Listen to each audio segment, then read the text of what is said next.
patriots were trapped inside Fort Henry, and they were surrounded by 50 redcoats and about 250 Indians.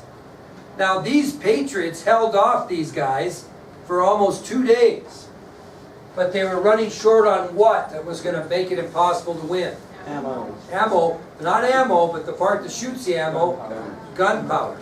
They were about out of gunpowder. And if they didn't get some more gunpowder, they were probably going to be run over. Well, they had one last powder keg, which is a big 50-gallon barrel full of powder, gunpowder, which is heavy. Unfortunately, it was in a cabin 50 yards away from the fort. They couldn't get to it. They couldn't afford to send a man out to try to get it because every bullet counted at that point. So they're trying to figure out how in the world they're going to recover that powder keg so they can have more gunpowder to survive this battle at Fort Henry. Well, another unknown hero of the Revolutionary War, 16-year-old Betty Zane, who happens to be a person in the wrong place at the wrong time, who's at Fort Henry, says she will volunteer to go to the nearby cabin and recover the keg of gunpowder. Now, it's kind of like we talked about when you slap the bull, okay? So if Navy and I go out to a local farm and there's a bull with his back to us, so to speak, or rear end to us, Navy's going to run up there as fast as she can. She's going to slap that bull, and she's going to run back to me and laugh and think it's funny. Then it's going to be my turn. And then I'm going to run up there, and now that he knows what's going on, I'm not going to make it back out. So when Betty Zane decided to go recover this keg of gunpowder, when she took off out the fort and headed for the cabin, did she meet any resistance? No, partially because it was unexpected, and maybe partially because they aren't going to shoot a girl. Okay? Now, when they figure out what she's doing, you think there's a chance they might shoot her when she comes back? Well, sure. Okay? But anyway, she takes off running for the cabin. She's hoping the British and the Indians will not shoot her because she's a girl. She takes them by surprise, and she's not fired upon en route to the cabin. Now, she's a tiny little gal, 16 years old. She's not going to pick up that powder keg and carry it back to the fort, I will assure you. She can't even roll it back. It's so heavy. And if she could roll it back, how big a target would you be then if you were rolling this thing 50 yards? So you know what she does? She does the next best thing. She opens up the powder keg. She had an apron on. She pulled up her apron, and she put as much gunpowder as she could in that apron and folded it up against her chest and took off running back to the fort. And miraculously, she was shot at and wasn't hit. She got back to the fort. She dodges the bullets, arrives safely back, and she provides the much-needed gunpowder.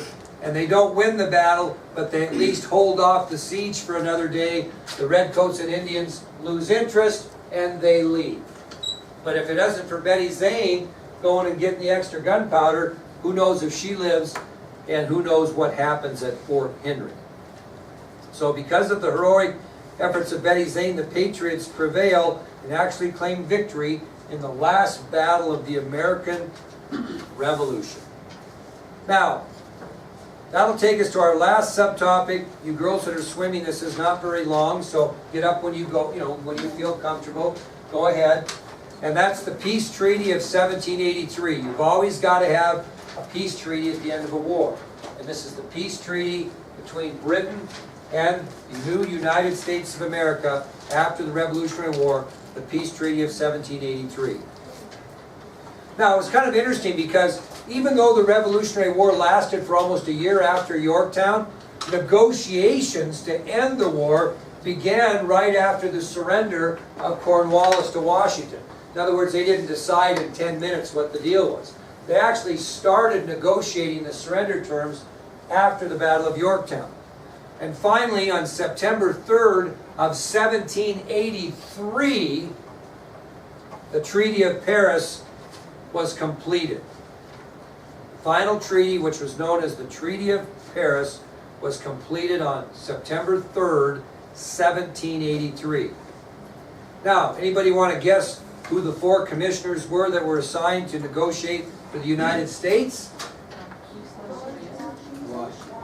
Benjamin Franklin. Benjamin Franklin, John Adams. John Adams, John Jay, That's my job. and Henry Lawrence. Okay, 2 on your ID sheet.